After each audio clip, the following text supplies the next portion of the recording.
जय हिंद कैडेट्स, आप सभी का स्वागत है हमारे एक नए वीडियो में। आज की वीडियो में हम डिस्कस करेंगे मैप रीडिंग के बारे में।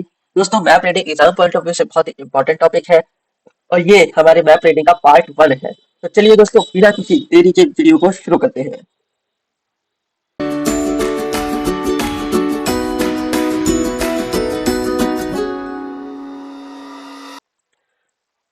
दोस्तों, सबसे पहले देखते हैं मैप रीडिंग में मैप क्या होता है। मैप की परिभाषा अगर देखी जाए तो मैप किसी कागज, कपड़े या गत्ते पर किसी जमीनी भूभाग को निश्चित स्केल में सर्वे ऑफ इंडिया द्वारा निर्धारित रूढ़ि चिन्हों का इस्तेमाल करके जो रेखा चित्र दर्शाया जाता है उसे मैप कहते हैं।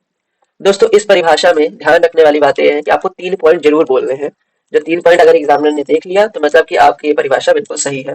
इसमें आपका है पहला पॉइंट, किसी जमीनी भूभाग को, ये किसी जमीनी भूभाग पहला पॉइंट। निश्चित स्केल, ये आपका दूसरा पॉइंट। और तीसरा पॉइंट, सर्वे ऑफ इंडिया के द्वारा जो निर्धारित रूढ़ि चिन्ह है उनका इस्तेमाल करके जो रेखा चित्र दर्शाया जाता है उसे हम मैप कहते हैं। तो अगर आप डेफिनेशन लिख रहे हैं तो आपने पहला पॉइंट लिख दिया कि निश्चित भूभाग को, किसी जमीनी भूभाग को निश्चित स्केल में, दूसरा पॉइंट हो गया निश्चित स्केल, और तीसरा पॉइंट हो गया आपका सर्वे ऑफ इंडिया द्वारा निर्धारित रूढ़ि चिन्ह, यानी कि कन्वेंशनल साइंस जो सर्वे ऑफ इंडिया द्वारा दिए गए हैं उनका इस्तेमाल करके जो हमारा मैप बनता है उसे हम मैप कहते हैं। ठीक है, जो रेखा चित्र बनता है उसे हम मैप कहते हैं। ये होगी मैप की एक एग्जैक्ट डेफिनेशन।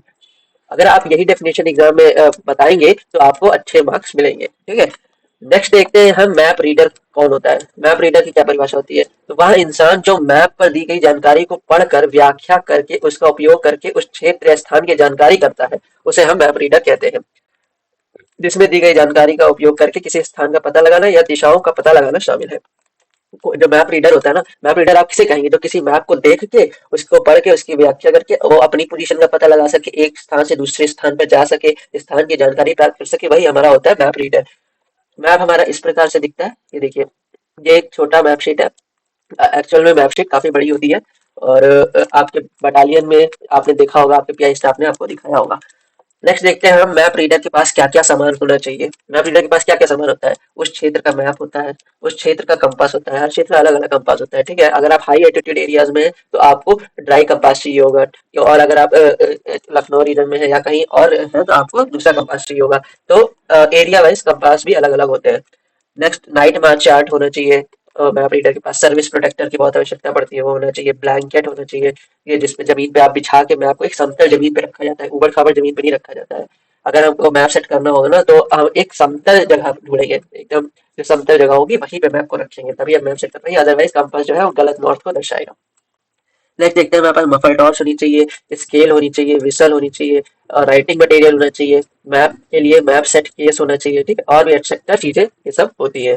तो इंपॉर्टेंट इंपॉर्टेंट चीजें यहाँ पे लिखी हुई है, इन्हें आप याद कर लें। नेक्स्ट देखते हैं सर्वे ऑफ इंडिया की स्थापना। सर्वे ऑफ इंडिया है क्या? सर्वे ऑफ इंडिया वो जगह है जहां से मैप हमारे बनते हैं और अपडेट होते हैं। सर्वे ऑफ इंडिया की स्थापना 1767 में हुई थी। ठीक है, 1767 में सर्वे ऑफ इंडिया की स्थापना हुई थी। किसने की थी? जेम्स रेनल द्वारा भारत का पहला नक्शा बनाया गया था। तो भारत का जो पहला नक्शा था वो जेम्स रेनल ने बनाया था 1788 में, 1788 में। और पहला आधुनिक मैप विद जीटीएस प्रणाली, मतलब जियो ट्रिग्नोमेट्रिकल सिस्टम से जो आधुनिक मैप बना है, अपना पहला आधुनिक मैप, वो 1905 में बना है, हमारा 1905 में। तो ये कुछ इंपॉर्टेंट फैक्ट है, ये आप याद कर लें, एमसीक्यू में पूछ सकता है। नेक्स्ट देखते हैं हम टाइप्स ऑफ मैप। ये बहुत ही क्वेश्चन पूछा जाता है कि मैप के कितने प्रकार होते हैं।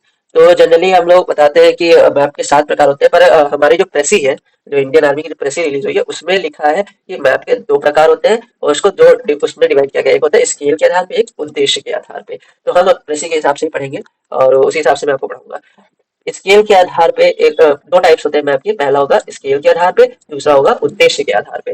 तो अगर आपसे कोई पूछे मैप के कितने प्रकार होते हैं तो 2 प्रकार होते हैं, एक स्केल के आधार पे, उद्देश्य के आधार पे। अब कोई पूछेगा स्केल के आधार पे कितने प्रकार के होते हैं, तो स्केल के आधार पे मैप 3 प्रकार के होते हैं। सबसे पहला होता है हमारा छोटी स्केल के मैप, मध्यम स्केल के मैप और बड़ी स्केल के मैप। तो स्केल के आधार पर मैप 3 प्रकार के होते हैं, जैसे कि यहाँ पे भी आप देख सकते हैं, ये 3 प्रकार लिखे हैं, छोटी, मध्यम और बड़ी स्केल। जिसमें से अगर 1/50,000 से जो छोटी स्केल वाले मैप है उन्हें हम छोटी स्केल के मैप कहते हैं। तो ये 1/50,000 क्या है? ये है रिप्रेजेंटेटिव फ्रैक्शन।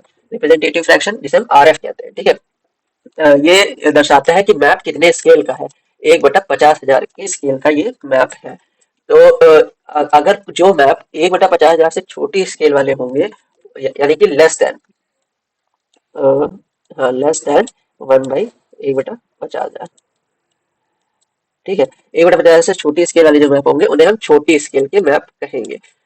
नेक्स्ट हम देखेंगे मध्यम स्केल के मैप कौन से होते हैं। जो 1/50,000 से लेकर 1/1 लाख तक के मैप होते हैं उन्हें हम मध्यम स्केल के मैप कहते हैं।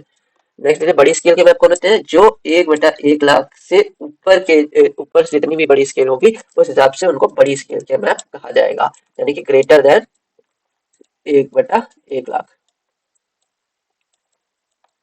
ठीक है, अब देखते हैं कि स्केल के प्रकट करने की क्या विधियां होती है। जैसे कि स्केल को अगर आपको दर्शाना है तो क्या विधियां होंगी। एक तो शब्दों द्वारा स्केल को दर्शाया जाएगा। इस विधि में स्केल को शब्दों से प्रकट करते हैं, जैसे कि 1 सेंटीमीटर बराबर 1 किलोमीटर, 1 इंच बराबर 1 माइल, 2 सेंटीमीटर बराबर 1 किलोमीटर। तो इस तरह से हम स्केल को दर्शाते हैं किसी भी मैप में।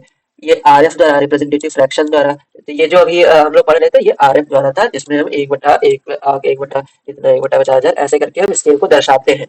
तीसरा मेथड होता है हमारा रेखा विभाजन द्वारा। मैप पे एक ऐसा करके आपको बॉक्स बना रहेगा, इससे आप पता कर सकते हैं कि मैप में एक जो बॉक्स है वो कितने मीटर को कवर करता है।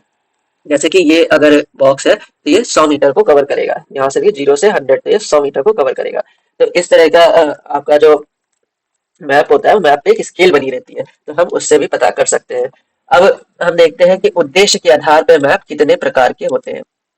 उद्देश्य के आधार पे जो हमारे मैप होते हैं वो 7 प्रकार के होते हैं, जिनमें हमारा topographical map, Atlas map, relief map, road and railway map, statistics map और मेट्रोलॉजिकल मैप, और साथ में होता है एटसेट्रा, मतलब अन्य मैप कोई भी जो एटसेट्रा हो सकते हैं। तो इसमें जरूरी नहीं है कि आप इन्हीं 6 मैपों का नाम लें। आपके मन में जो भी मैप के नाम आ रहे हैं, बहुत सारे होते हैं, पॉलिटिकल मैप, फिजिकल मैप और आपका टोपोग्राफिकल मैप, ये जैसे यहाँ पे लिखा हुआ है। तो आप कोई भी 6 मैप बताइए और लास्ट में बोल दीजिए कि अन्य मैप, वो सारे मैप उसमें कवर हो जाएंगे एटसेट्रा में। ठीक है। ठीक है दोस्तों, नेक्स्ट देखते हैं हम लॉन्गिट्यूडनल। इंपॉर्टेंट कुछ पॉइंट्स है, ये आपको डेफिनेशन याद होनी चाहिए कि किस चीज को हम क्या कहते हैं, तभी आप आगे मैप रीडिंग को अच्छे से समझ सकते हैं। लॉन्गिट्यूडनल, लॉन्गिट्यूड क्या होती है। देशांतर रेखाएं। लॉन्गिट्यूड सर्वे मैपों पर काले रंग से बनी वह रेखाएं जिनका क्रम वेस्ट से ईस्ट की तरफ बढ़ता है वह लॉन्गिट्यूडनल लाइंस कहलाती है।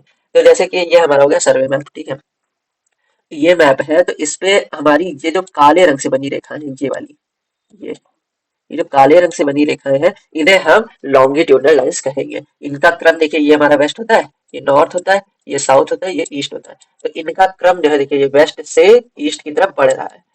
ये देखिए 1 लाइन, 2 लाइन, 3 लाइन, तो इनका क्रम जो है वेस्ट से ईस्ट की तरफ बढ़ रहा है, तो इसलिए हम इन्हें कहेंगे लॉन्गिट्यूडनल लाइंस। सर्वे में पर काले रंग से बनी वह रेखा है जिनका क्रम वेस्ट से ईस्ट की तरफ बढ़ता है वह लॉन्गिट्यूडनल लाइंस कहलाती है। नेक्स्ट देखते हैं हम लैटिट्यूडनल लाइंस, यानी कि अक्षांश रेखाएं। जो हमारे ग्लोब बना रहता है उस पे आपको अच्छे से समझ में आएगा। 0 डिग्री लैटिट्यूड जिसे हम कहते हैं इक्वेटर, और फिर tropic of Cancer, tropic of Capricorn, ये सब क्या है हमारे लैटिट्यूड्स हैं।